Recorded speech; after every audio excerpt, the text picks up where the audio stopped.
Officer Ray stood on the edge of the bridge, watching the river move like time that wouldn't stop. It had been 5 months since he last wore his uniform, but it felt more like 5 years. The city had once loved him. Children waved at him. From buses, shopkeepers smiled when he walked by. Even the mayor once shook his hand and called him the heart of this community. But now, no one spoke his name. His badge had been taken. His face had become a headline, and that headline, filled with anger and quick judgment, had erased everything he had once stood for. Ray wasn't perfect. He never claimed to be. He had made mistakes, some small, some serious, but the thing that haunted him now wasn't what he had done wrong. It was how fast everyone gave up on him.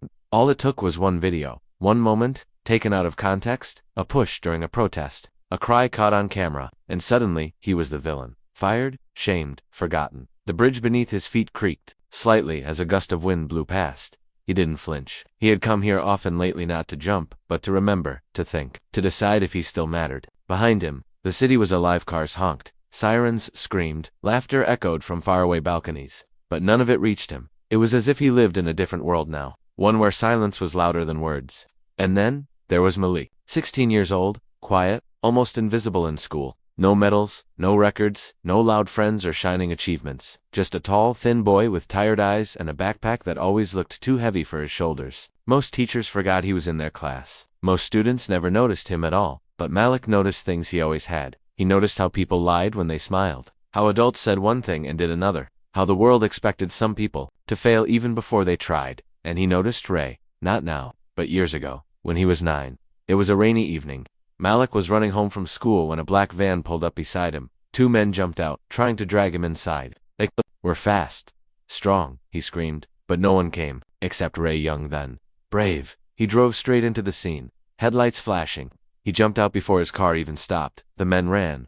Ray chased them, caught one, got hurt, bleeding, limping, but still smiling, as he handed Malik a chocolate bar from his pocket. "You're safe now, buddy," he said, ruffling his hair. That moment had never left Malik's mind. Not when he failed the grade. Not when his dad left. Not when his mother cried herself to sleep every night. That moment was burned into him like fire. That didn't hurt. But now, everyone had forgotten. That man, they called him a disgrace, a symbol of violence, a fallen hero. But Malik remembered, and remembering felt like a responsibility. At school, everyone was talking about the video. The way Ray had pushed the protester. How the protester had fallen, how the crowd had screamed. Malik watched it too. But he saw what no one else saw. The kid standing behind the protester, the bottle flying through the air. The way Ray had reacted, not with rage, but instinct. He had pushed to protect. The protester had stumbled, but the kid had been saved. No one mentioned that part. Malik didn't speak about it either. Not at first. He sat in the cafeteria, his lunch untouched. A group of kids laughed across the room. "The cop, he should rot," one of them said. "Can't believe he used to walk around like he owned the place." "My brother said he was always aggressive," another added. Malik looked up. His hands were shaking, but he didn't say anything. Not yet. After school, he walked home slowly. Past the park where Ray once taught him how to throw a baseball. Past the alley where he saw Ray give his own jacket to a homeless man. Past the mural that used to show Ray's face beside the words, "Protect, Serve, Inspire." Now, it was covered with graffiti. The word killer sprayed in red. At home, Malik's mom was on the phone. Her voice was low, serious. "Yes, I told him to stay away from all that. He's just a boy." Malik walked to his room. Closed. The door locked it. He opened the bottom drawer of his desk. Carefully, slowly, he pulled out an envelope. Inside, an old photo. Ray, younger, kneeling beside him, both smiling. On the back, in faded ink, "To Malik, don't let the world change your heart." Below it, a folded note, crumpled from age, but the words still clear. "If the world turns its back on you, don't turn yours on what's right." Malik read it again and again, until the words weren't just ink. They were a decision. The next morning, he skipped the bus, walked straight to the courthouse steps, held up a cardboard sign he had made the night before. The letters shaky, but bold. "He saved me." People stared. Some shook their heads. Some took photos. One man spat near his feet. A woman offered him money. He didn't take it. He stood, still, for hours. That evening, a local reporter posted a photo of Malik online. The caption, "One boy, one sign, one story." No one knew. The internet caught fire. Some praised him, others mocked him, but the photo spread. It reached classrooms, boardrooms, newsrooms, and even a quiet apartment on the city's edge where Ray sat in darkness. Phone off, curtains closed, until someone knocked. He didn't answer. But the knocking didn't stop. Eventually, he opened the door. A neighbor held out a phone. "You should see this," she said. He hesitated, then took it, and saw Malik's face. The sign, the crowd behind him, and for the first time in months, Ray felt something crack inside his chest. Not pain, not regret, but a flicker of something he had buried long ago. hope. Meanwhile, Malik sat on the courthouse steps until sunset. A man in a suit approached. He didn't say his name, just handed Malik a small envelope and walked away. Malik opened it. Inside a note. Meet me tomorrow. I knew Officer Ray before anyone did. He wasn't always who you think he is. Malik read it twice. His hands trembled. The sun disappeared behind the buildings. Lights flickered on across the city, and Malik, once invisible, now stood in the middle of a storm he had no idea how to survive. But he didn't run. He didn't hide. Because someone once stood for him. And now, it was his turn. The night grew colder, but Malik felt fire inside. A fire that would not go out. Not until the truth was heard. Not until justice had a face again. And not until the world remembered what real courage looked like. Malik didn't sleep that night. The note the man gave him stayed on his desk like it was alive watching him, waiting. Meet me tomorrow. I knew Officer Ray before anyone did. He kept reading it, again and again, trying to figure out who the man was. The words weren't threatening. They felt urgent, but why him? Why now? And why would someone hide instead of speaking publicly if they truly believed in Ray? He thought about asking his mother, but she'd panicked. She was already upset about the photo going viral when she came into his room earlier. Her voice had shaken. What are you doing, Malik? These people aren't going to protect you. They're just going to use you. Stay out of this. But she didn't understand. She didn't know about the alley, about the van, about the chocolate bar Ray gave him. She didn't know that for a long time, Ray had been the only adult Malik trusted, and now, with the whole world turning against him, it didn't feel right to stay quiet. Morning came too fast. Malik dressed slowly, grabbed his backpack, and slipped the note into his back pocket. He skipped breakfast. He didn't want to answer questions. Outside, the sky was still dark. The streets were quieter than usual. It was too early for school, but he wasn't going there today. He took the long route, past the library, past the old police station that had been closed down last year, and finally reached the park near 8th Street. The place, written on the back of the note, it was mostly empty, just a few joggers and a man feeding birds. Malik waited on a bench, eyes scanning everyone who passed. After almost 30 minutes, a tall man in a gray coat sat beside him. He didn't look directly at Malik, just stared ahead. You came, the man said. His voice was soft but carried weight, like someone used to being listened to. You knew Officer Ray? Malik asked. More than you think, the man replied. He pulled a folded paper from his coat. I worked internal affairs. Ray was one of my cases. Malik's heart skipped. So, you investigated him? Twice. The man nodded. Both times the department pressured us to drop it, but not because he was guilty, because he didn't play their game. Malik didn't fully understand. The man continued. He filed a complaint once, about corruption, a senior officer who used street kids for drug runs. Ray tried to stop it. They told him to back off. Did he? Malik asked. No, the man said with a small smile. He dug deeper, found evidence, brought it to me. We almost took the whole ring down, but someone leaked the investigation. Malik's hands curled into fists. So they punished him. Not officially, just small things. Fewer shifts. Bad reviews. One time they put him on desk duty for 6 months, but he kept working.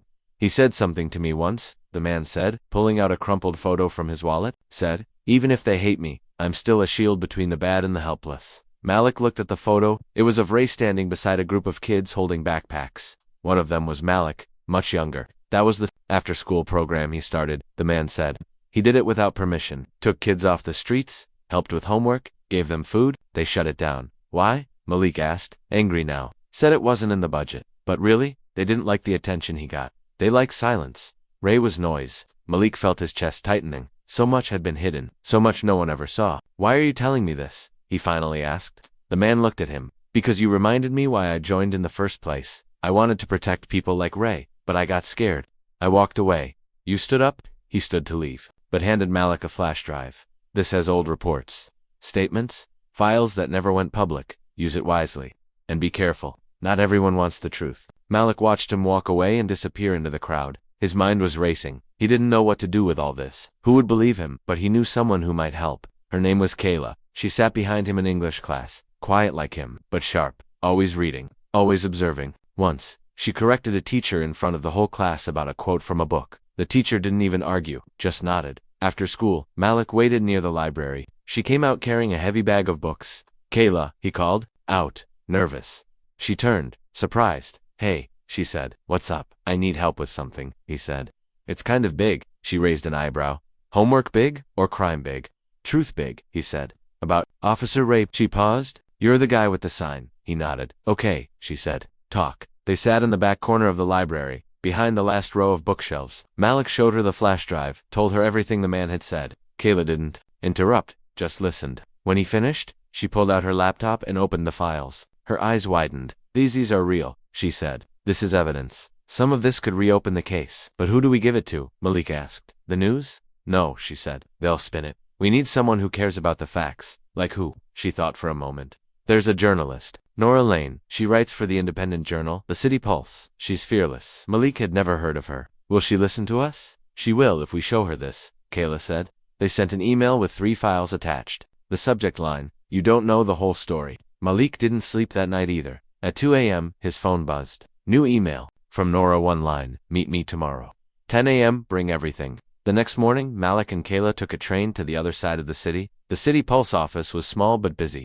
Nora was waiting outside. She looked older than Malik. Expected strong eyes, tired face, but kind. She shook their hands. Let's see what you've got, she said. Inside, Malik told her everything. From the alley to the flash drive, Kayla explained the files, the patterns, the shutdowns, the pressure. Nora listened closely. She asked smart questions. Took notes. This is explosive, she said finally. But it'll take guts to publish it. They'll come after me. Will you do it? Malik asked. She looked at him. I will, but you need to be ready. Your name's already out there. This will make you a target. Malik nodded. I'm already in. Nora smiled. Then let's do this. As they left the office, Malik's phone rang. Unknown number. He picked up, a voice, deep and slow. You think you're helping him. You're just digging your own grave. The line went dead. Malik froze. Kayla looked at him. What is it? They know? He said. Someone knows we're doing this. That night, someone spray-painted his building. Red letters. Traitor. His mom screamed. The neighbors whispered. Malik cleaned it himself. The next day, police visited the school, not to protect but to question him. Where did you get those files? They asked. Did Officer Ray give them to you? He said. Nothing. They left, but the message was clear. Stop, or we make you stop. That evening, Nora published the story. Full front page. The cop they buried. Truth behind the fall of Officer Ray. Photos, reports, interviews, and at the center Malik's story. It exploded online. Some people cheered. Some said it was fake, but it couldn't be ignored anymore. Ray saw the article. He cried. For the first time in years, he picked up his phone. Dialed a number he had memorized long ago, but never used. It rang once. Twice. Then, hello Malik, he said. It's me. Malik's heart stopped. Officer Ray. I saw what you did, Ray said. You're braver than I ever was. You didn't give up on me, Malik said, voice breaking. I'm not giving up on you. Ray was silent. Then can we meet? Malik agreed. The call ended. He looked at Kayla. This isn't the end, he said. It's just the beginning. But what none of them knew was that someone else had been listening, watching, waiting, and they weren't going to let the truth rise without a fight. The coffee shop Ray chose was far from the city center, tucked between an old laundry and a bookstore that smelled like paper and dust. It was quiet, nearly empty, with a broken jukebox in the corner and a waitress who looked like she had stories she'd never tell. Malik entered 5 minutes early, hands sweating, heart pounding. He didn't know what to expect. What would he say to the man who had once saved his life? What could he possibly say that would matter? But when he saw Officer Ray sitting at the corner table, something inside him stilled. Ray looked different, thinner, tired in a way that had nothing to do with age. His eyes were dark circles, his shoulders were bent. He stirred his coffee without drinking it, as if it was just something to do with his hands. Malik, he said when he saw him. Just his name, nothing more. But the way he said it, soft, careful, like saying it out loud might break something, made Malik blink back tears. He sat across from him. There were 1,000 questions in his head, but the first thing he said was, "You okay?" Ray gave a short laugh. That's a complicated question these days. I saw the article, Malik said. All of it. The files, the programs, what they did to you. Ray looked out the window. They didn't need to do much. Just stay quiet. Let the story tell itself. People will believe whatever version is loudest. But I saw the truth, Malik said. I was there, Ray nodded. And you told the world. Even when I didn't want you to. Why didn't you say anything? Malik asked. Why did you just disappear? Ray took a long breath.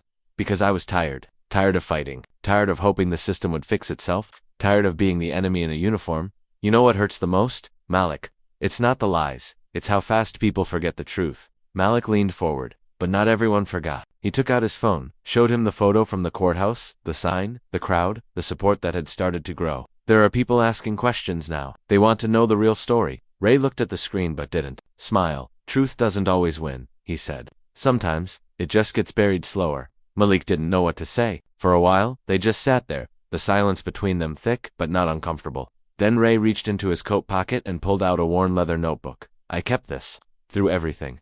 My notes, my thoughts, some names, some things I was never allowed to say in reports. He handed it to Malik. If you're going to fight this, you might as well have all the pieces. Malik took it with both hands. It felt heavier than it looked. Why now? He asked. Because you reminded me why I joined, Ray said. Not to chase people, not to write tickets, but to protect the ones who couldn't protect themselves. I forgot that somewhere along the way. You reminded me. Malik opened the notebook. The first page had a list of names kids, mostly, some crossed out, some underlined. Notes beside each.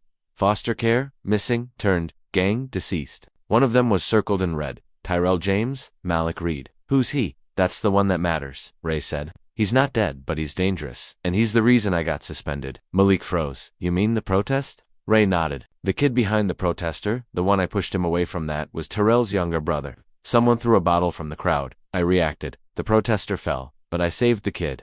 But no one talked about that, Malik said. Because Tyrell made sure they didn't, Ray replied. He runs things now, small gang, big influence. He used to be part of the youth program. I tried to steer him right, thought I'd made a difference. But I was wrong. Malik closed the notebook. Why are you telling me this now? Ray looked at him, his voice low.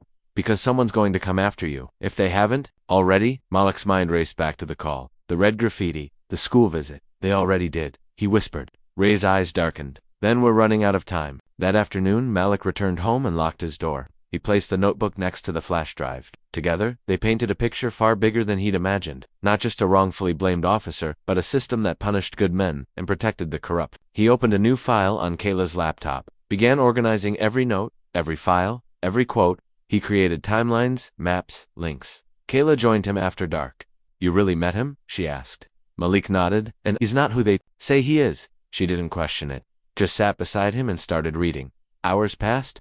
The room filled with papers, coffee cups, sticky notes. Somewhere around 3 a.m., Kayla paused. Wait, she said. Look at this. She pointed to 2 files. One from the notebook, one from the flash drive. Same name, same location, different dates. They match, she said, but the time off. This event couldn't have happened if the other was true.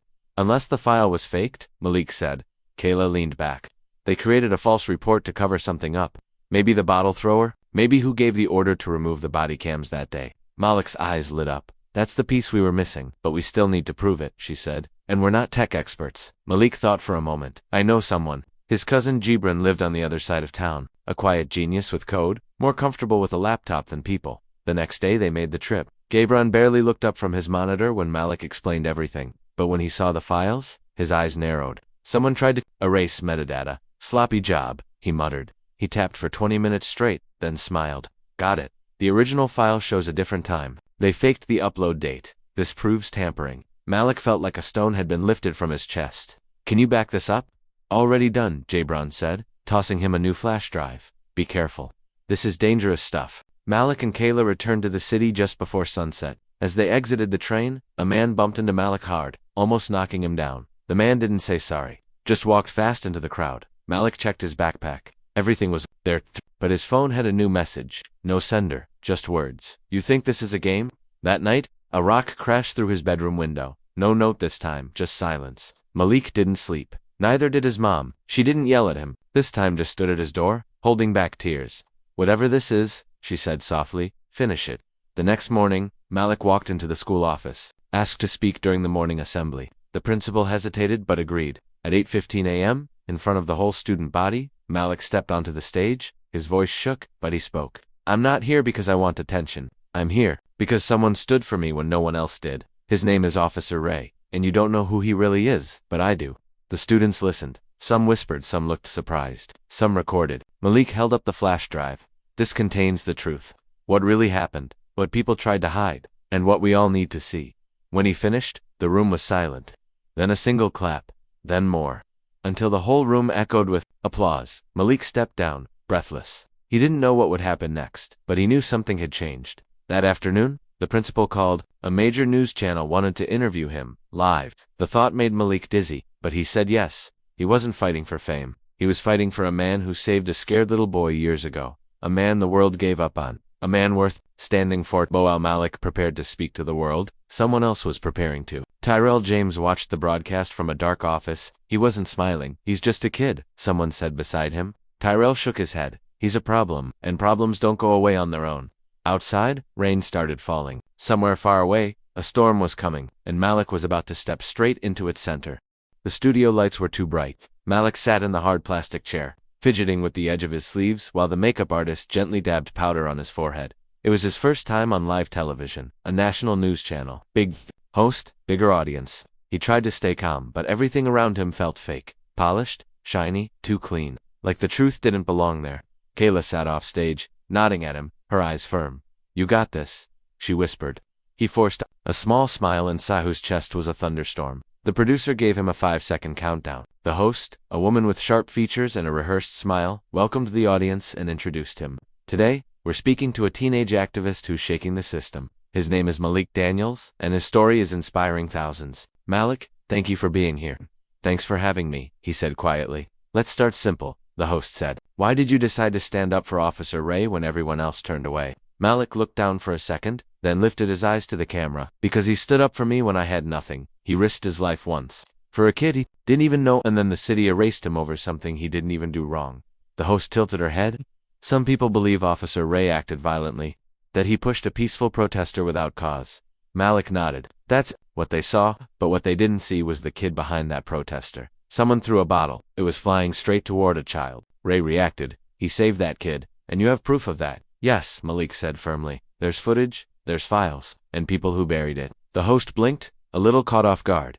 "You believe there's a cover-up?" "I don't believe it," he said. "I've seen it." He reached into his backpack, pulled out the flash drive, and held it up. "Everything's on here." The camera zoomed in. Across the country, people leaned forward in their homes. Some smiled, some rolled their eyes, but everyone listened. "Do you think people are ready for the truth?" the host asked. Malik didn't hesitate. "I think they deserve it, whether they're ready or not." The segment ended with polite applause. The host smiled, but behind her eyes, Malik saw something else: nervousness. As soon as he stepped off the stage, producers started whispering to each other. He didn't wait around. He grabbed his bag, met Kayla near the exit, and left. Outside, the air was cooler. He breathed deep, but something felt off. Too quiet. No traffic, no people. Just the faint echo of a distant car alarm. Kayla noticed it too.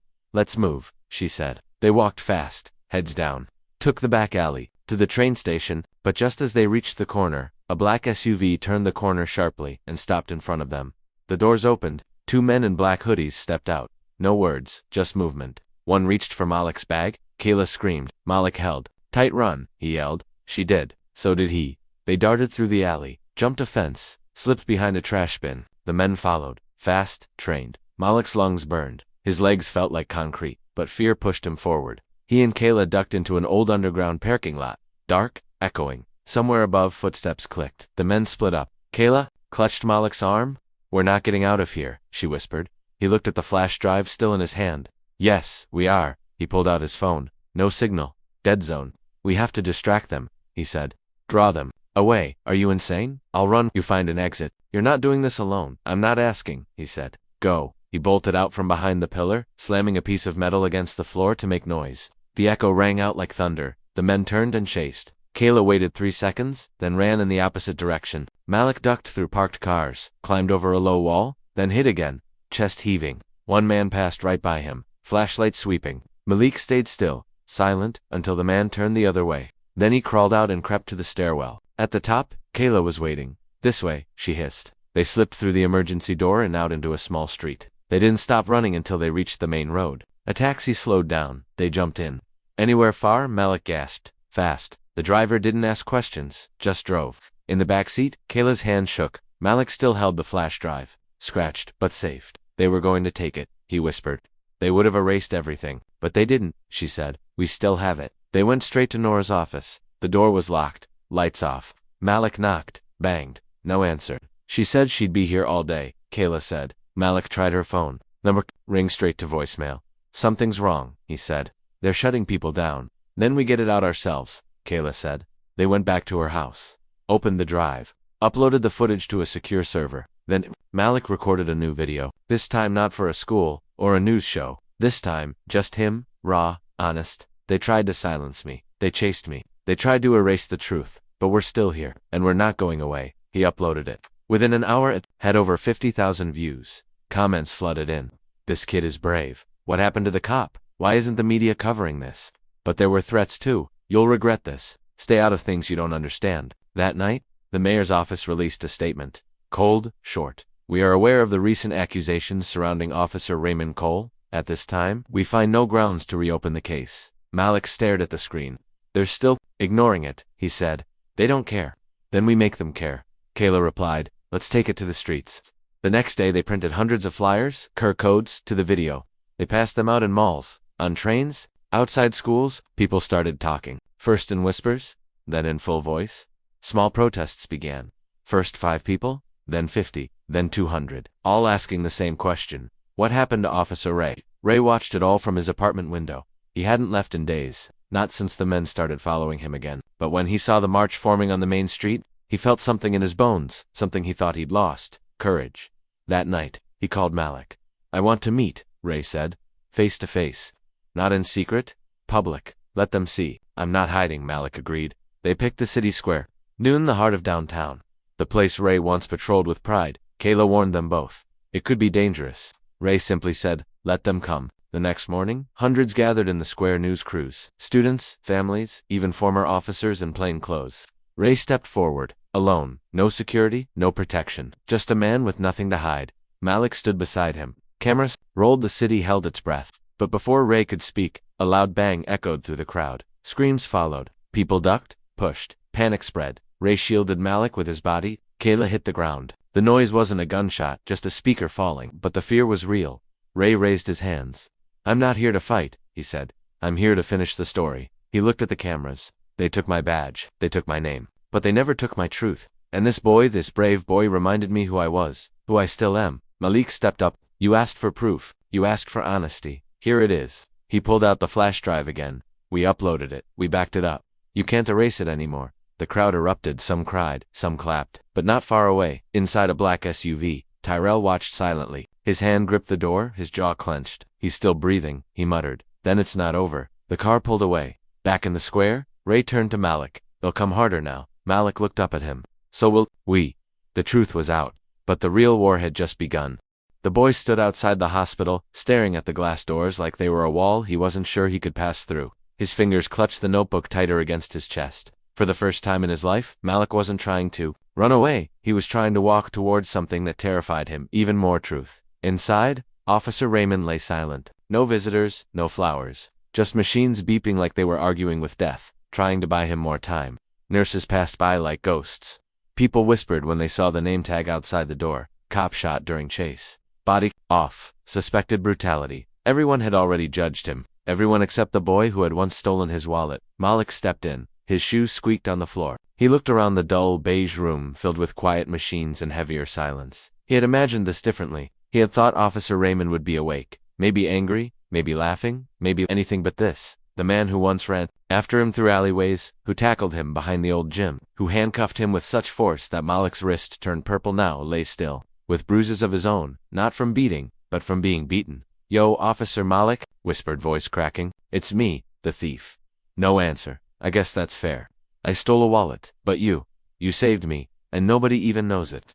He pulled the notebook from his chest and opened the first page. His handwriting was messy. Some lines scratched, out, rewritten. A story he had tried to bury, but it kept coming back, louder each time. It started with the chase. Remember, I ran. You followed. I hated you. You hated me. Or maybe just my choices. He looked up. The officer's eyes were closed, his chest rising slow, as if every breath was a debate. I thought you'd beat me. Thought you were one of those cops, but you didn't. You waited. Sat with me for hours, said nothing when I cried. Malik sniffed and blinked hard. His throat tightened.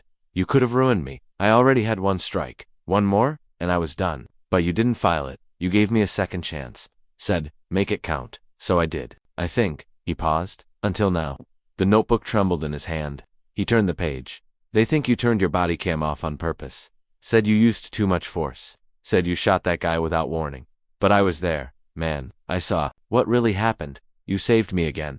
Flashback burned behind his eyes. That dark street, the gunfire, the scream, the way Officer Raymond shoved Malik behind the trash bins just before the bullet hit, and then that gang member's body hitting the ground, fast, loud, real. They're saying you went rogue, but you didn't. You were trying to protect a dumb kid who didn't even deserve it. A knock on the door broke the moment. A nurse peeked in, surprised. You can't be here, she said gently. I need 5 more minutes, Malik said, voice firm. Please, she nodded, then vanished. Malik looked back at Raymond. I'd been thinking, maybe it's not just about telling the truth. Maybe I gotta prove it, even if they won't listen.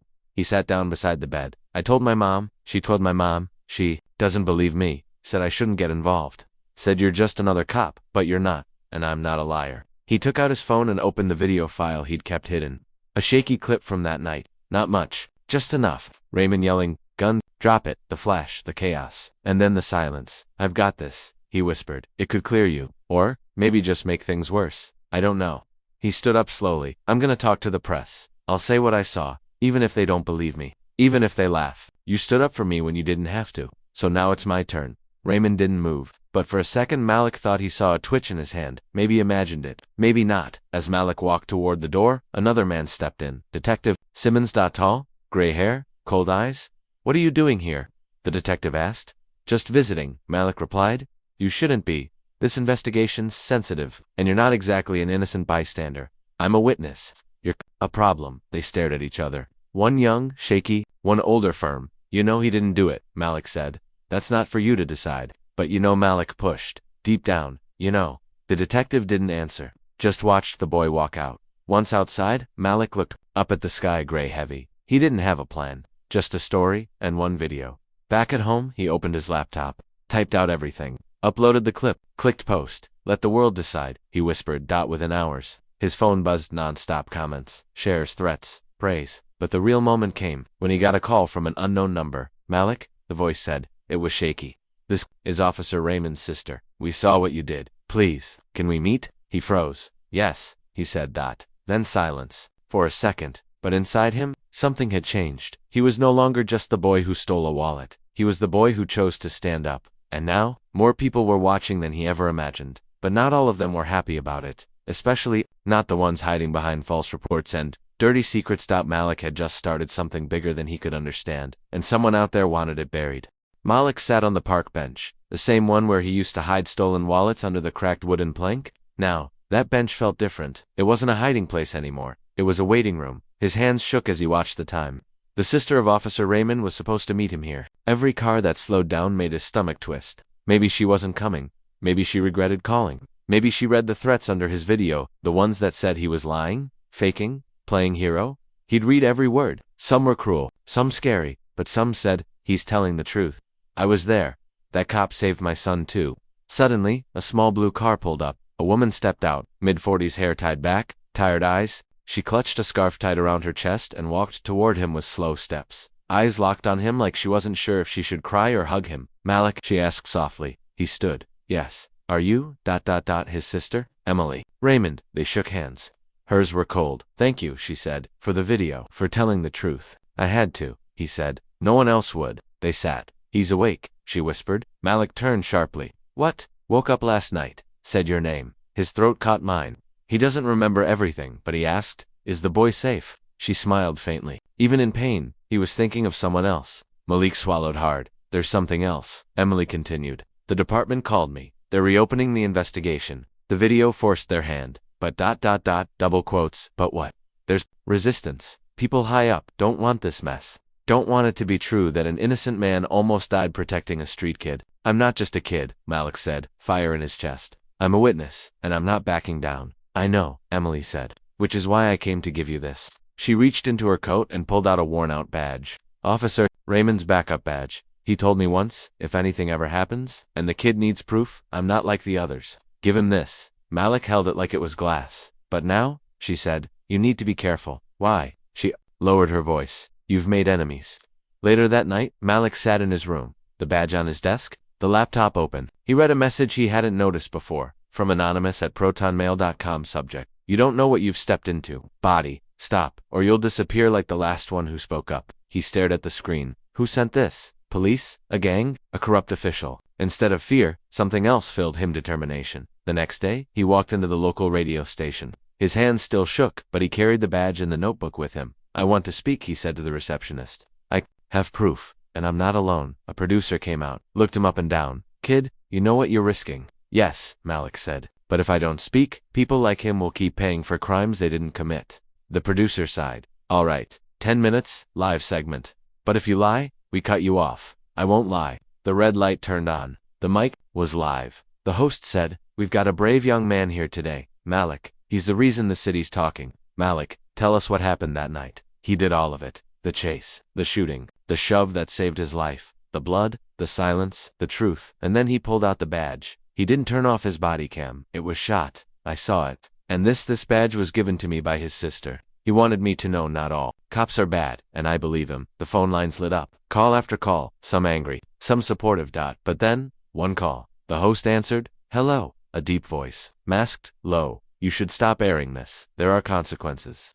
Click. The room froze. The host turned to Malik. Kid, you've just stirred a nest. Malik took a deep breath. Then let them come. That night, his mom found him packing a bag. You're not going anywhere, she said. I have to, he replied. I'm meeting a journalist downtown. She has files. Internal reports. She says Officer Raymond filed complaints about his own department. You're 17, she snapped, and that man saved me. Twice. Tears filled her eyes. She touched his cheek. Then don't go alone. Malik blinked. You mean? I'm coming with you. They drove in silence. A cold wind blew through cracked windows. When they reached the cafe downtown, the journalist was already there. Tall brown coat, sharp eyes. She slid a file across the table. This is what your story started, she said. You didn't just speak, you opened a vault. Inside the file names, timestamps, emails, complaints buried, footage lost, witnesses silenced. I can publish this, she said, but I need your permission. Malik looked at his mom. She nodded. Double quotes, do it, he said. But outside, a black car idled. A figure inside dialed a number. He just handed it all over. The voice said, we can't let this go public. The reply, make it disappear. All of it. Malik had finally uncovered the truth. Now someone wanted to bury it along with him. ChatGPT said. Rain poured over the city like a warning. Streets glistened under streetlights. Shadows moved faster than they should have. And Malik's name had become the talk of every household, some admiring, some furious, and a few terrified. The journalist had gone silent. After publishing a small part of the file as a teaser online, her phone stopped working. Her email bounced back. Her apartment empty, like she vanished. Malik stood outside her building with his hoodie pulled low and the badge clutched tight in his pocket. The door was locked. Mail spilled from the box. Something wasn't right. He turned to leave, but a man blocked his path. Mid-50s, slick coat, police boots, but no badge. Just a look that chilled Malik's spine. You shouldn't be here, the man said, calm and cold. I could say the same to you, Malik replied. The man smirked. You think this is a movie? That people like you change systems with stories? No, Malik said. I think people like him do. I just told the world what he did. The man took a step closer. You have no idea what Raymond was trying to stop. He crossed lines that weren't his to cross. He crossed the line to protect a child, Malik said. Louder now. That's more than you've ever done. The man's eyes flared, but he didn't attack. Just leaned closer and whispered, be careful. Accidents happen. People forget. Even heroes. Then he walked off into the fog. Malik's heart pounded. He backed away, turned a corner, and ran straight into a van. The door slid open. Hands grabbed him. He fought, kicked, screamed, but something pressed against his neck. Everything went black. When he woke up, he was in a dim room.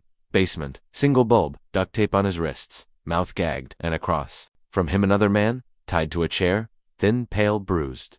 The man looked up slowly. You're the kid Malik, right? He nodded. I'm Alex, the man said. I'm the reporter who sent the files to Rosa. He coughed. They got to her. Malik's eyes widened. They're part of a task unit, Alex continued. Unofficial. Created to clean up cases. Your cop, Raymond, found out. He filed reports. Then they silenced him. But he's alive, Malik mumbled through the tape. For now, Alex said. They're waiting to see how loud your voice gets. Footsteps echoed outside the door. A lock turned. Both froze. Two men entered. One held a phone, the other, a metal rod. Ready for round two? The taller one grinned. But before they could step closer, the building shook. Gunshots, yells, smoke. The door blasted open. Emily Raymond burst in, weapon drawn, followed by two private investigators she had hired with help from a veterans group who respected her brother. She fired one warning shot into the wall. Touch that kid again and I swear, you'll leave here in pieces. The men raised their hands. Emily moved fast, cutting Malik free. Then Alex, we don't have much time, she said. Cops are 10 minutes behind. We need to move. They raced through the back exit into an alley. A black SUV waited. Emily shoved him inside. They followed me, she said. They know you have more than just his story now. The files, they're the key. Alex groaned. I have backups. Cloud, drive, everything's safe. Malik looked at her. How did you find me? She held up her phone. Your mom. You didn't answer. She knew something was wrong. The SUV sped down the road. Sirens echoed in the distance. Emily looked in the rear mirror. They'll come harder next time, she whispered, because now they're desperate. But we're not alone anymore, Malik said, voice shaking but strong. They reached a hidden, safe house, a rented farmhouse 2 hours outside the city. There, Malik called the radio host again. This time the man answered with fear. You're alive, he whispered. They tried to shut me up, I know. The station's being watched.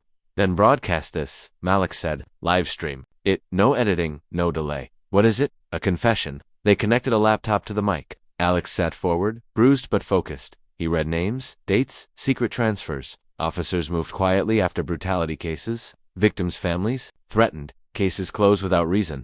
Then, the final blow, he showed footage grainy but real. Officer Raymond confronting his superior. I won't let this keep happening, Raymond yelled. You're burying truth. These kids aren't just numbers. The superior leaned in, deadly quiet. Then, you'll go down with them. The footage ended. Emily took the mic. My brother was left to die because he wouldn't lie. But he's alive, and we won't stay silent. The live stream exploded. Tens of thousands watching, sharing, screen capping, but then static. The stream cut. Lights flickered in the farmhouse. Generators, Emily shouted. Malik ran to the window. 6 black SUVs pulled up. They found us. As armed figures stepped out under the moonlight, Emily loaded her weapon. Malik turned to Alex. You said the files are backed up, multiple places. Malik picked up a flash drive. Then we run. But Emily blocked the door. No, we fight long enough to let the world see this. Gunshots cracked the silence. Malik looked up. The fight for truth had just turned into a war. The first shot broke the window near Malik's head. Glass sprayed across the room, and Emily tackled him down just in time. Stay low, she shouted, dragging him behind the wooden counter in the farmhouse kitchen. Alex scrambled behind a couch, clutching the flash drive to his chest like it was his last breath. Outside, the SUV's engines roared as masked men spread out across the property. They wore no police insignia, no ID, just silence and speed. Emily cocked her weapon. 2 minutes. That's all we need to upload the drive from the router inside. We've got 30 seconds, Malik whispered, fear rising in his throat. They'll be through that door in less than that. But Alex was already crawling toward the hallway where the old router sat blinking. Blood trickled from a cut above his eyebrow, but his hands were steady. He plugged the flash drive into a small laptop, fingers flying. We need a signal, he shouted. They've cut power. We need backup power to get the upload started. Malik thought fast. The barn. There's an old solar inverter in the barn. I saw it when we pulled up.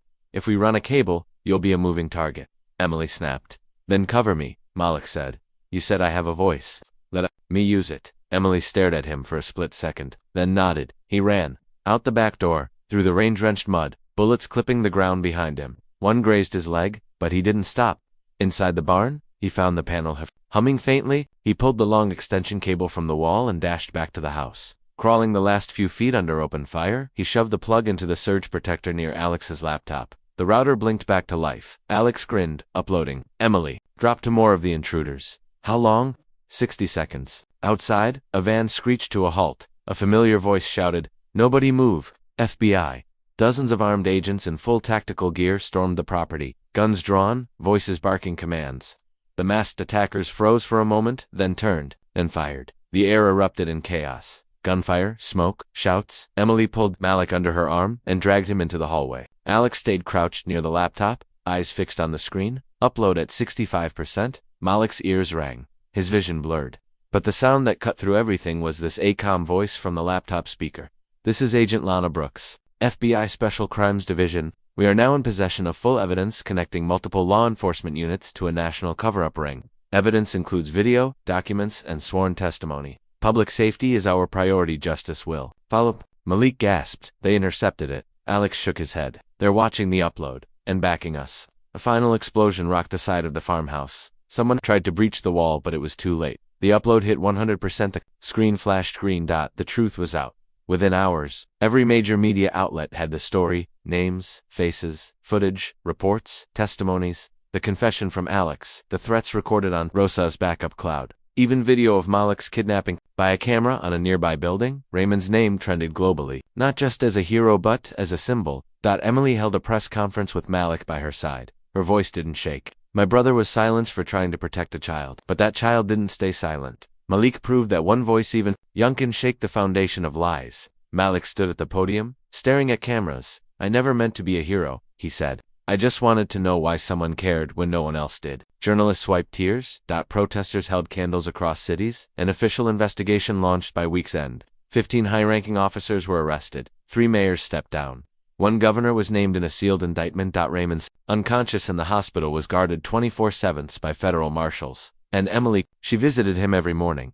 You started something, she whispered, and we finished it. Malik returned home after 2 weeks in safe houses. His street was lined with neighbors, cheering, not because he was famous, but because he was brave. He sat on his bed that night, stared at the ceiling, and pulled out the old journal he had once filled with doubts and poems. He wrote a single line: "Truth may be hidden, but it remembers who's brave enough to find it." And then, his phone buzzed, a message from an unknown number. "He's awake." Raymond had opened his eyes. The hero had returned, but what no one knew was that the real storm hadn't passed. It was just about to begin. The first shot broke the window near Malik's head. Glass sprayed across the room, and Emily tackled him down just in time. "Stay low," she shouted, dragging him behind the wooden counter in the farmhouse kitchen. Alex scrambled behind a couch, clutching the flash drive to his chest like it was his last breath.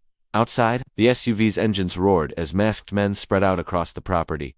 They wore no police insignia, no ID, just silence and speed. Emily cocked her weapon. 2 minutes. That's all we need to upload the drive from the router inside. We've got 30 seconds, Malik whispered, fear rising in his throat. They'll be through that door in less than that. But Alex was already crawling toward the hallway where the old router sat blinking. Blood trickled from a cut above his eyebrow, but his hands were steady. He plugged the flash drive into a small laptop, fingers flying. "We need a signal," he shouted. "They've cut power. We need backup power to get the upload started." Malik thought fast. "The barn. There's an old solar inverter in the barn. I saw it when we pulled up. If we run a cable, you'll be a moving target." Emily snapped. "Then cover me," Malik said.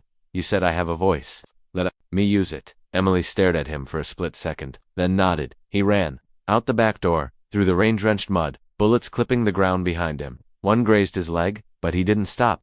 Inside the barn, he found the panel humming faintly. He pulled the long extension cable from the wall and dashed back to the house. Crawling the last few feet under open fire, he shoved the plug into the surge protector near Alex's laptop. The router blinked back to life. Alex grinned, uploading. Emily dropped to more of the intruders. "How long?"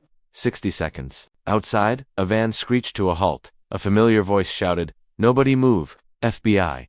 Dozens of armed agents in full tactical gear stormed the property, guns drawn, voices barking commands.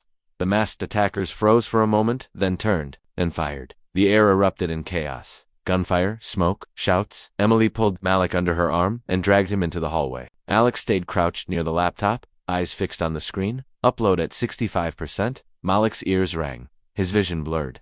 But the sound that cut through everything was this calm voice from the laptop speaker. "This is Agent Lana Brooks, FBI Special Crimes Division. We are now in possession of full evidence connecting multiple law enforcement units to a national cover-up ring. Evidence includes video, documents, and sworn testimony. Public safety is our priority. Justice will follow." Malik gasped. "They intercepted it." Alex shook his head. "They're watching the upload and backing us." A final explosion rocked the side of the farmhouse. Someone tried to breach the wall, but it was too late. The upload hit 100%. The screen flashed green. The truth was out. Within hours, every major media outlet had the story, names, faces, footage, reports, testimonies, the confession from Alex, the threats recorded on Rosa's backup cloud. Even video of Malik's kidnapping by a camera on a nearby building. Raymond's name trended globally, not just as a hero but as a symbol. Emily held a press conference with Malik by her side. Her voice didn't shake. "My brother was silenced for trying to protect a child, but that child didn't stay silent." Malik proved that one voice even can shake the foundation of lies. Malik stood at the podium, staring at cameras. "I never meant to be a hero," he said. "I just wanted to know why someone cared when no one else did." Journalists wiped tears. Protesters held candles across cities. An official investigation launched by week's end. 15 high-ranking officers were arrested. 3 mayors stepped down. 1 governor was named in a sealed indictment. Raymond's unconscious in the hospital was guarded 24/7 by federal marshals. And Emily, she visited him every morning. "You started something," she whispered, "and we finished it." Malik returned home after 2 weeks in safe houses. His street was lined with neighbors, cheering, not because he was famous, but because he was brave. He sat on his bed that night, stared at the ceiling, and pulled out the old journal he had once filled with doubts and poems. He wrote a single line: "Truth may be hidden, but it remembers who's brave enough to find it." And then, his phone buzzed, a message from an unknown number. "He's awake." Raymond had opened his eyes. The hero had returned, but what no one knew was that the real storm hadn't passed. It was just about to begin. The hospital room was quiet except for the steady beeping of the heart monitor. Raymond blinked at the ceiling, his eyes adjusting to the soft light. The world felt heavy. His body didn't respond the way he remembered, but he was alive. Emily sat by his side, holding his hand. "Ray, it's me," she whispered. "You're safe, you're not alone." His fingers twitched, his lips parted, a slow breath came out. "Malik," he rasped. Emily smiled through tears. "He didn't give up. He saved you." Raymond closed his eyes again, but now, it wasn't sleep, it was memory. He saw the night they took him. The cold metal of the cuffs, the fists, the blindfold, the voice that whispered in his ear, "You should have kept quiet." He remembered the gun pressed to his chest and the silence before darkness. Now his memory returned like fire. Meanwhile, Malik walked into school for the first time in weeks. Students froze when they saw him. Some clapped, some looked down in shame, but Malik kept walking. He wasn't here for applause. He was here because he had something left to finish. In the principal's office, Mr. Cartwright stood nervously. "Malik, listen, I know I didn't believe you." Malik stopped him. "I didn't come to argue. I came to ask one thing." Cartwright nodded. "I want to speak in the assembly. One time, no cameras, just me and the students." The principal hesitated, but then, quietly, he agreed. That Friday, the school gathered in the gym. Hundreds of students filled the bleachers. The same students who once mocked Malik, bullied him, ignored him, now they were silent. Malik walked to the microphone. He wore his usual hoodie, torn jeans, no script in his hand. "Some of you still don't know what happened," he began. "Maybe you saw my name online. Maybe you saw the videos. But I want to tell you something that's not in the headlines." He paused. "When I met Officer Raymond, I was broken. I didn't believe anyone could be good, but he didn't try to fix me. He just listened. He didn't treat me like a project. He treated me like a person." Students leaned forward. "I lied to him. I pushed him away, but he stayed, until they made him disappear." Malik's voice cracked, but he didn't stop. "I didn't stand up for him because I'm brave. I stood up because he gave me something no one else did. He gave me a reason to believe people still care." The gym was silent. "I'm not asking you to make signs or post hashtags. I'm asking you to notice the people sitting alone. I'm asking you to stop laughing when someone's in pain. I'm asking you to be better than what this world tells you to be." Then he stepped away. No one clapped right away, but slowly, one student stood up, then another, and another, until the whole gym rose in silence, standing for a boy who once sat in the corner. Ignored. Later that night, Emily stood at the window of the hospital room, watching the rain. "Raymond's body is healing," the doctor had said, "but his mind will take time." Emily knew what that meant. Flashbacks, nightmares, pain, no one could see. Raymond stirred. "He's stronger than I thought," he whispered. Emily turned. Malik Ray nodded. "He didn't just defend me, he changed the story." But across town, something else was changing too. At City Hall, Mayor Anders watched the latest news. The corruption was unraveling. His name hadn't surfaced yet, but he knew it was coming. He poured a glass of whiskey and stared at the screen. "If that kid keeps talking," he muttered, "we're all going down." A knock came at the door. A tall man in a dark suit entered quietly. "Do we have options?" the mayor asked. The man didn't blink. "We do, but it won't be clean." The mayor looked tired, old, trapped. "Make it look like an accident," he said. The man nodded and disappeared. Back at the hospital, Emily received an encrypted message on her secure FBI phone. She opened it carefully. It was a warning. "Your names are on a list. They're planning something. Be ready." Emily's face turned cold. She stepped into Raymond's room. "Ray, I need you to listen," she said quietly. "They're not done." Raymond sat up slightly, pain flashing in his eyes. "You think they'll try again?" "I know they will. And this time, they'll come after both of us and Malik." Raymond nodded. "Then we don't wait." Meanwhile, Malik sat at his window, scribbling in his notebook. His door creaked, and his mother walked in. For the first time in weeks, she smiled. "You've become something special," she whispered. Malik looked down. "I just wanted to be heard." She placed a hand on his shoulder. "You were, and now they can't silence you." That night Malik received a message on his phone. No name, just 3 words. "You should run." He stared at it, frozen. Then his phone rang. It was Emily. "Don't panic," she said. "Pack your things. I'm coming to get you." But before Malik could move, he heard Ita car screeching outside, then glass shattering. Voices, boots on the ground, and one word that made his blood run cold. "Now." Malik grabbed his backpack and bolted from the bedroom just as the front door crashed open. Shadows moved fast, men in black, no badges, no warnings, just boots, flashlights, and guns. His mother screamed from the kitchen, but before she could reach him, 2 men grabbed her. "No." Malik shouted, "Leave her alone." He ducked behind the couch as bullets tore through the wall. He had 1 second, only one, to choose between surrender or survival. He ran, out the back door, through the alley. Feet pounding, breath tearing from his lungs. Behind him, someone shouted, "We need him alive." But their bullets didn't sound like they agreed. 3 blocks away, Emily's SUV screeched around a corner. She saw Malik dart out of the alley like a shadow. "Get in," she yelled, flinging the door open. Malik dove in. Just as a bullet shattered the rear window, Emily hit the gas, tires screaming. They sped into the night. "Who were they?" Malik shouted, crouching low in the back seat. "They weren't police," she said, her voice tight. "They were hired by who?" She didn't answer. Not yet, but her jaw was clenched like stone. Back at the hospital, Raymond sat up in bed, watching the news. More names were being revealed. Officers arrested, an entire task force under investigation, but none of it mattered yet, not until they got to the top. His phone buzzed. A text from Emily. They made a move. We have Malik heading to say. Raymond stared at the screen. Then he opened his drawer. Inside was the notebook, his own, filled with every detail he remembered from the corruption he'd witnessed. Every name, every meeting, even the nights he pretended not to notice what was being planned around him. He turned to the last page and added, a name, Mayor Samuel Anders. The safe house was hidden deep in the outskirts of the city, an old ranger's cabin buried in trees. Emily parked the SUV, helped Malik out, and locked the reinforced door behind them. Stay inside, she warned. There's only one way in and out. That gives us time if they find us. Malik collapsed onto the old couch, heart still racing. Why me? He asked. Why do they care so much? Emily sat across from him, serious. Because you changed the narrative, she said. You made people listen. You didn't just defend Raymond, you exposed the lie they were selling. He looked down. I didn't mean to start a war. She softened. Sometimes truth feels like war to those built on lies. Then she handed him a file. You need to see this. Inside were photos, documents, phone records, surveillance shots, and one picture that made Malik freeze. It was a younger Raymond standing beside a man who looked just like the mayor. Malik asked. Stunned. Emily nodded. They were friends. Back in academy? Before everything? Malik kept flipping through the file, and then he saw it. A picture of Raymond, kneeling by a car checking something under it. Is that a tracker? Malik asked. Emily nodded. Raymond found it months ago. That's when he knew he was being followed. So why didn't he run? Malik whispered. Because people like him don't run, she said. They stay and fight, even if it breaks them. Meanwhile, at City Hall, the mayor's office was in chaos. Files were being shredded, phones disconnected. But Mayor Anders sat calmly at his desk, sipping tea. His aide stormed in. Sir, they're connecting dots. We've lost the media. The mayor smiled. It doesn't matter. If we can't win the truth, we control the fear. He turned to the aide.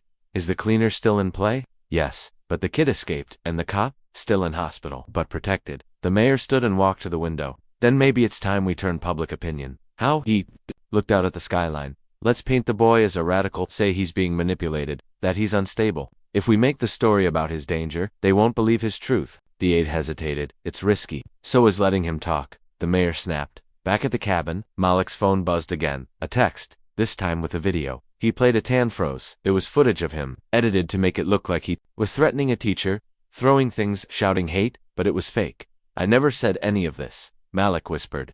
Emily leaned over his shoulder. They're setting the stage. Then the news played in the background. A reporter read from the teleprompter tonight. Disturbing footage has emerged of the teen who claims to have rescued former officer Raymond Chase.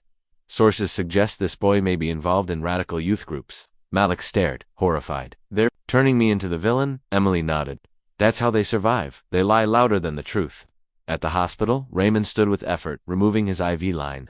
I need to get out of here. A nurse rushed in. You can't. You're still recovering? I'm not safe here, he said firmly. Neither is Malik. He pulled on a hoodie and left the room. Every step a battle. But he had one last mission left, and it started with a USB drive. In his pocket, one that held the final pieces no one had seen yet. He stepped outside the hospital and slipped into an unmarked car.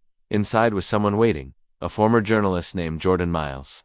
Fired years ago for asking too many questions. Still willing to risk your life for truth? Raymond asked. Jordan grinned. Always. Raymond handed him the drive. If anything happens to me, he said, this goes live. All of it. Jordan nodded. That night, Emily set up the cabin's emergency signal system, an old satellite ping line that couldn't be traced at. She connected with Raymond briefly. Where are you? She asked. Close enough, he said.